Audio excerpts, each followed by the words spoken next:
exciting time na naman para sa atin dito sa Farm to Table dahil meron tayong makakakolab na isa sa mga kaibigan nating chefs na talaga namang carving his own path sa industriya ng kulinarya at pagre-restaurant. Umahakot lang naman to ng mga awards sa iba't ibang competition. And very interesting kasi Ilocano. Natangtangkanan nga Ilocano kasi galing ng Ilocos, Narbacan yung ating kaibigan. So makakasama natin ang ating kaibigan, Chef Richard Gomez or Chef Chad. Thank you, Chef. Thank you, Chef. Chef, Thank you. yan. So si Chef Chad, tsaka ako nag-usap na siguro one of the most recognizable Ilocano dish aside sa mga usual nating pinakbet and all is yun nga, yung poki-poki. So pag poki-poki, Chef Chad, ano ba yung pinaka-main ingredients na dapat meron? Ang main ingredient, Chef, ng poki-poki sa Ilocano is kailangan natin ng eggplant, tapos kamatis, onion, garlic, tapos syempre yung itlog binder natin. Then Chef, pepper and salt for the taste and syempre yung poki oil natin. So meron tayong sari-sariling interpretation. Yes, Chef, yung traditional way yung gagawin ko ngayon. Siyempre, para mabigyan din namin kayo ng ibang approach pag nagkaroon ng pagkakataon na same ingredients yung meron kayo sa inyong pantry, ibang atake naman yung may bibigay nyo. I'll be making poki-poki pa rin, pero in a soup style. So, Chef, ready ka na dyan? Yes, Chef, ready na. Tara, collab na tayo, Chef. Okay, Chef, okay, let's go. Alright. Talong natin, syempre kailangan natin tusukin para magpan yung air niya pag i-grill natin. And aside from that, mas madaling makaka-penetrate yung heat doon sa loob ng ating talong. Yes, Chef. Sa mga bahay nyo, pwede nyo din gawin ito sa uling. Chef Chad, sa restaurant mo sa Narbacan, nagsiserve ka rin ba ng poki-poki? Yes, Chef, yan yung bestseller ko na pinupuntahan ng mga visitors sa restaurant ko. Ito kasi yung partner ng Bagnet. Yung pinapartner ko sa restaurant ko yung Bagnet kasi ang Bagnet talaga, the capital of Bagnet is in Narbacan. Yan yung talagang isa sa mga nag-umpisa? Yes, Tama po. ba, Chef? Yun yung history ng Bagnet. Okay. Naaamoy ninyo kung ano yung kwan, syempre smoky siya. Yung kailangan talaga sa poki-poki, yung smokiness niya para maging masarap. And this also parang gives us a glimpse of yung common na culinary technique ng Pilipino, Chef, Yes, no? Chef. Yes, Kasi yung gantong klase is definitely available to sa buong Pilipinas, yung pag-grill ng talong. Yes, Chef. May mga version niya, syempre, si Minanok nga na isa sa mga paborito nating putahe sa Laguna. Meron din ganito sa Quezon. Even sa Visayas, Mindanao, may mga ganito silang interpretation, di ba, Chef? Yes, Chef. So, like what we've always shared sa Farm to Table, one technique na we also practice sa restaurant is ito, very simple setup lang to. Put your grilled eggplants sa isang container na pwede mong takpan. Kung meron kayong kaldero na may takip, perfectly fine. Pag wala naman, gusto nyo gumamit ng bowl, use a plastic wrap. Basically, the purpose of this is para pag naglalabas siya ng steam, the way niyang i-release naman yung balat ng ating eggplant, which would enable us to peel off yung charred na part niya while preserving yung smoky aroma na infused doon sa ating eggplant. Tapos habang inaantay natin na mag-rest muna siya, maghihiwa tayo ng kamatis. Sunod nating balatan at hiwain ang sibuyas. Tapos tadtarin ang bawang. So, isosotay lang natin yung ating aromatics. Of course, yung ating tomatoes, onion, tsaka garlic. Then hayaan lang natin to hanggang almost madurog na sila. And while we're waiting for that to happen, pwede na nating balatan yung ating eggplant. So yan, makikita nyo, yan. That's the steam. Cut na po natin into chunks. Pag nakat na natin yung eggplant, lagyan natin ng egg. Tapos, i-mix lang po natin. Lagyan natin ng salt for the taste, saka pepper. Ang poki-poki guys, minsan pinapalaman din sa mga bread. Maglagay tayo ng bawang, onion, kamatis, tomato. Tututin lang natin. Para mas lalong sumarap.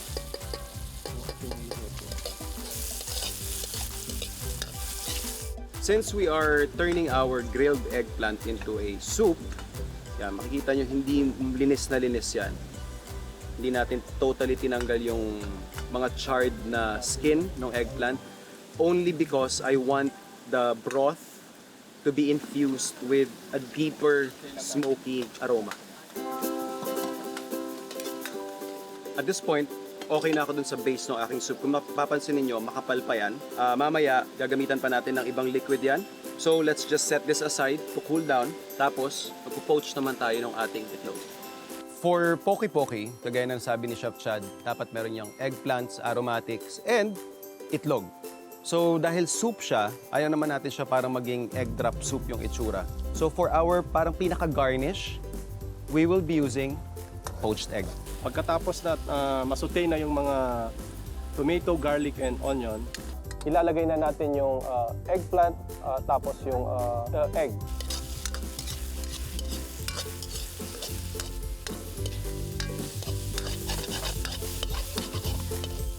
So nagsisimmer na yung ating water, yung ating egg.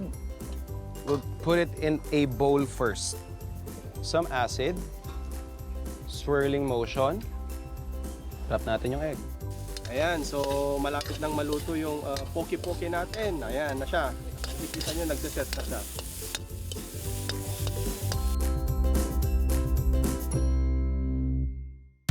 Dadagdagan pa natin ng stock yung ating poke-poke base.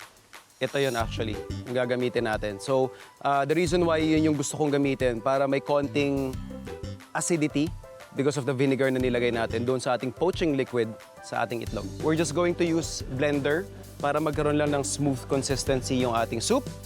And pwede na tayo mag-plate. Ngayon, magpe-plating na tayo. Siyempre, kailangan natin ng edible flowers para naman sa garnish natin. Ito yung poke-poke ng Ilocos. So na-blend na natin at nakuha na natin yung consistency na prefer natin. Pwede tayo mag-serve.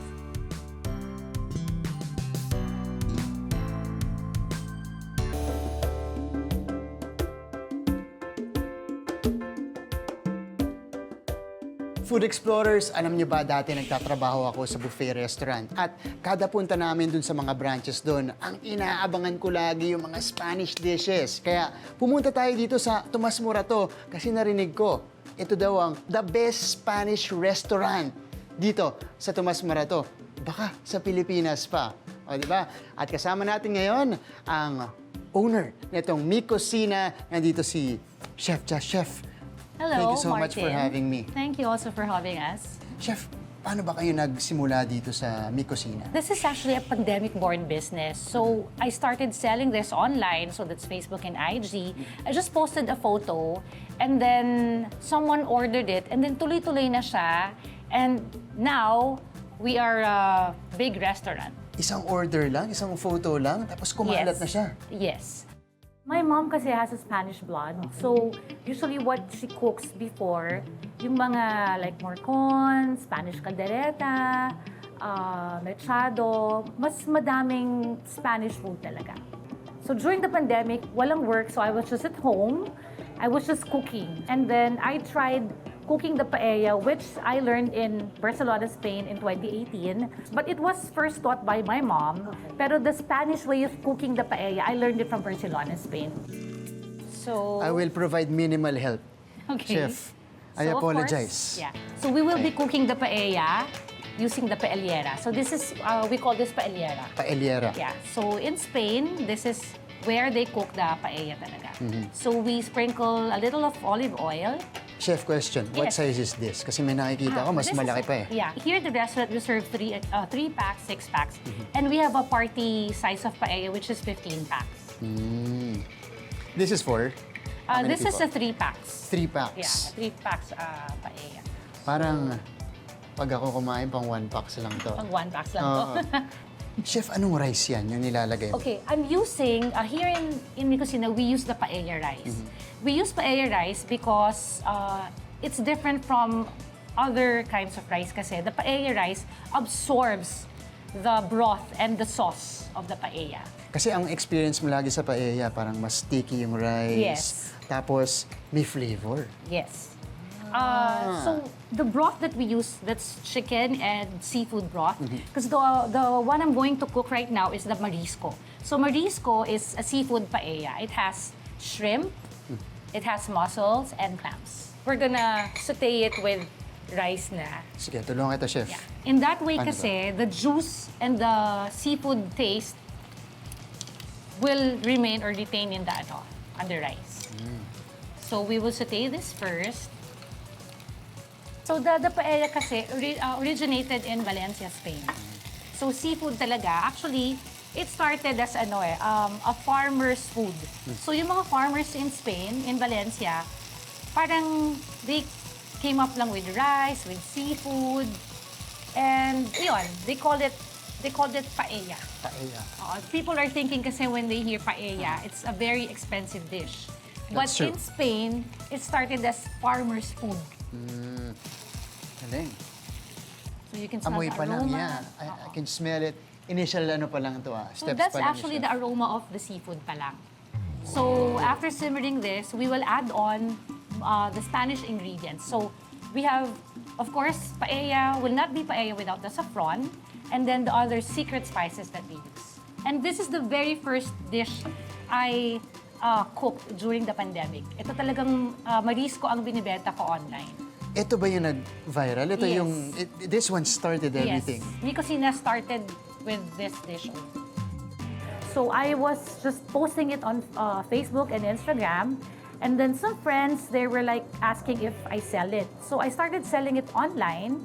Me and a partner, which is a family friend, we opened up a small takeout place, and I called it Mi Cocina Paella. From a 19 square meter property, now it's a 400 square meter property.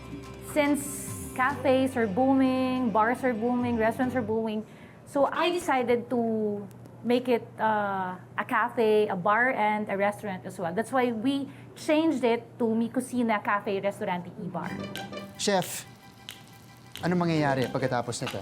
Okay, so we have to simmer the rice until cooked, and then after that, it's ready to cook. Okay. So, Food Explorers, habang hinihintay natin yan, ikutin muna natin itong Mi Cocina. Food Explorers, habang busy pa si Chef na ihanda yung paella, ikutin muna natin itong Mi Cocina. Tara! Buenas tardes, sir. Buenas tardes, ma'am. Okay, dito na tayo sa loob. Kita mo naman, greeting pa lang, di ba? Espanyol na. Buenas tardes, good afternoon. Dito, sa first floor, pagkapasok natin, meron tayong makikita na cafe. Kung gusto nating chumil, ayan, may mga tables tayo dito. You can also order coffee from the counter. Buenas tardes. Now, tapos na kayong mag-coffee, gusto nyo dumiretso na sa lunchtime. Gusto nyo makatikim ng the best Spanish food. Akit tayo. It has that perfect Spanish restaurant vibe. Meron sila ditong nakalagay, ¿Qué pasa? Which means, what's happening?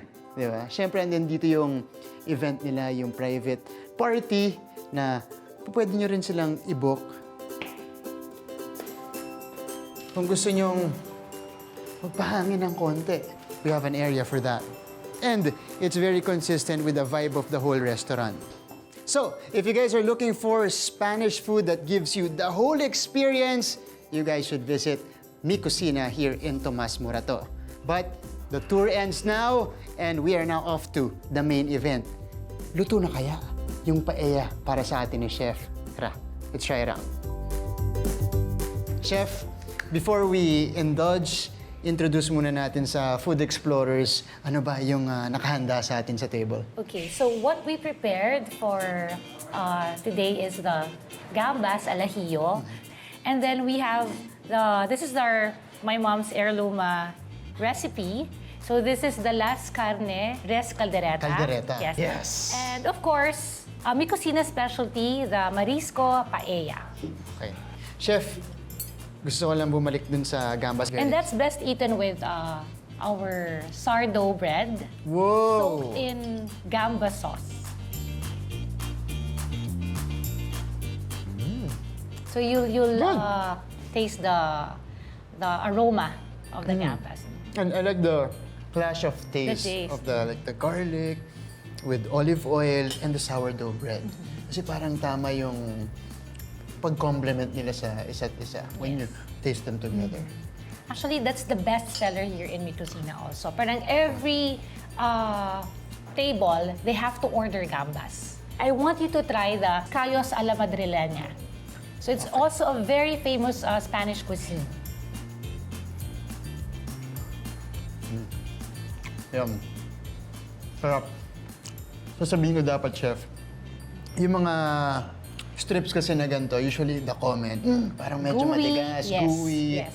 Ito, isang kagat mo talagang madali siyang nguyain. Yes. Very tasty, very flavorful. Chef, Yeah, you're ready to taste the ano. I am ready. This is the heirloom recipe from my lolas, from my mom.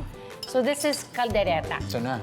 Las carne res caldereta or a Spanish caldereta. A Spanish so a caldereta. Spanish caldereta naman is we don't use tomato sauce. So what we use is just the natural juice of the beef and olive oil.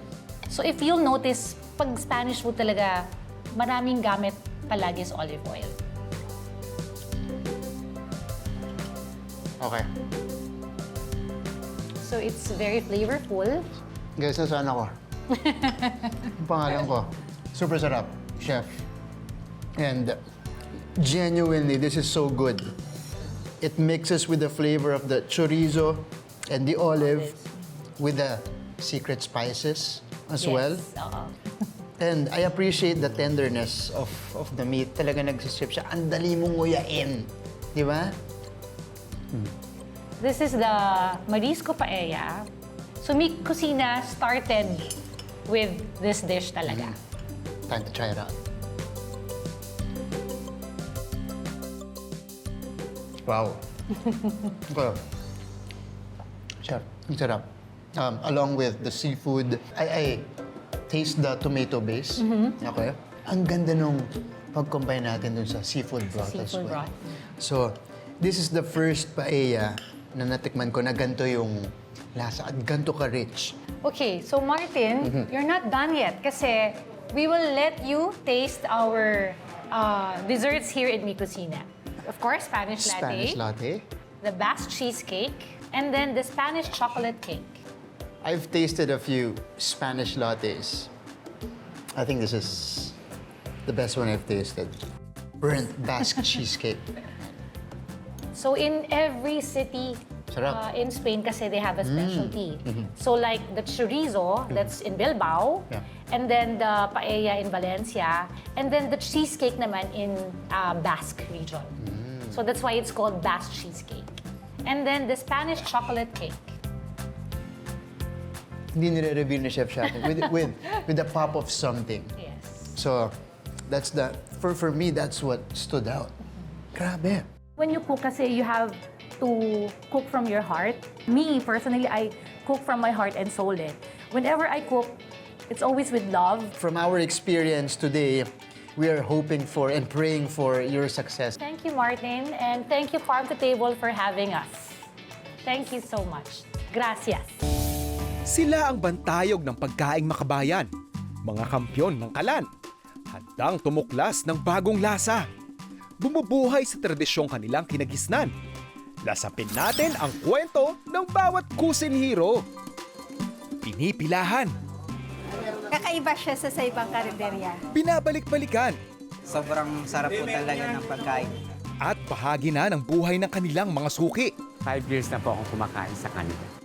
Ang 30-year-old karinderyang ito sa Project 4, Quezon City, ang Morning Sun Eatery. Bali po yung tiyahin ko po, in-offer po to sa mother ko. Yung kapatid po ni nanay, siya po nag-offer kung kakayanin po ni nanay na magkarinderya. And then sabi po ni nanay, kasi total po, marunong na po siya magluto. Sige, subukan natin, sabi po niya sa kapatid niya. So from 1996 until now, okay pa rin po ang Morning Sun. Tuloy-tuloy pa rin po ang operation. Pero kung noon ay mga pamilyar na mukha lamang ang madalas nilang patron, ngayon ay dinadayo na rin sila ng mga kababayan natin mula Visayas at Mindanao, pati na rin sa mga banyaga. Iyan ay matapos silang magawaran ng Michelin Guide Babe Gourmand.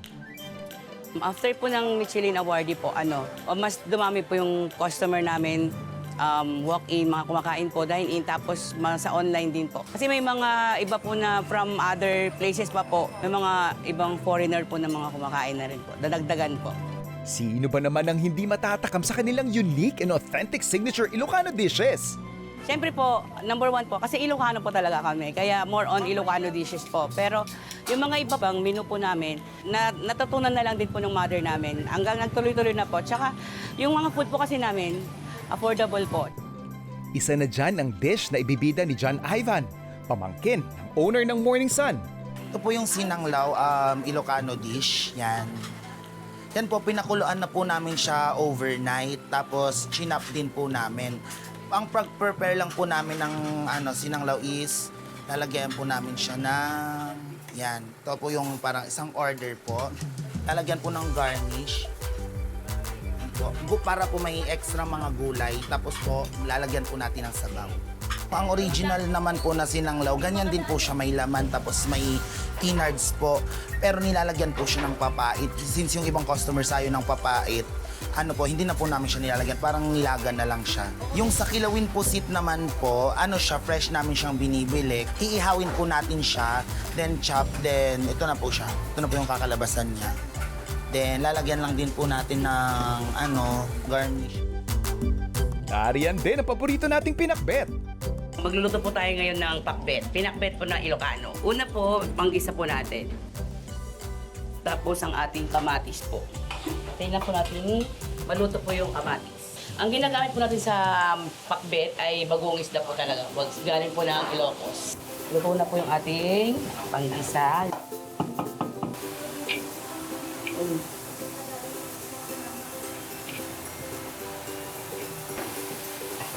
Yan po. Lalagyan po natin siya ng konting tubig lang po. Kasi magtutubig na po yung mga gulay habang naluluto. Palalambutin na lang po yung mga gulay, yung gulay po ng pakbet. Galing pa po kami sa Batasan. Siya ang unang kumain dito, tapos dinala niya kami dito. Kasi masarap daw dito. Sobrang delicious, tsaka yung presentation po nila, sobrang linis din po. Tsaka masabing pinaghahandaan po pa po talaga nila. Tama yung lasa, yung alam hindi maalat. Tama ang timpla, pati yung barbecue nila masarap. Kaya mabenta ang barbecue nila. Talagang masarap siya. Babalik-balikan mo talaga ang pagkain nila. Dinakdakan actually, bibili ako ngayon. Sinong mag-aakala na ang simpleng hanap buhay na ito ang mag-aangat sa payak na pamumuhay ng kanilang pamilya? Kasi ito na po nagpaaral sa amin. Noong 1996 po, kaalis pa po ako, dito na po kami napagtapos. Ng Morning Sun, kami na po until now po, sa mga pamangkin ko po, tsaka sa mga apo, dito pa rin po yung sa pag-aaral nila. Morning Sun pa rin po.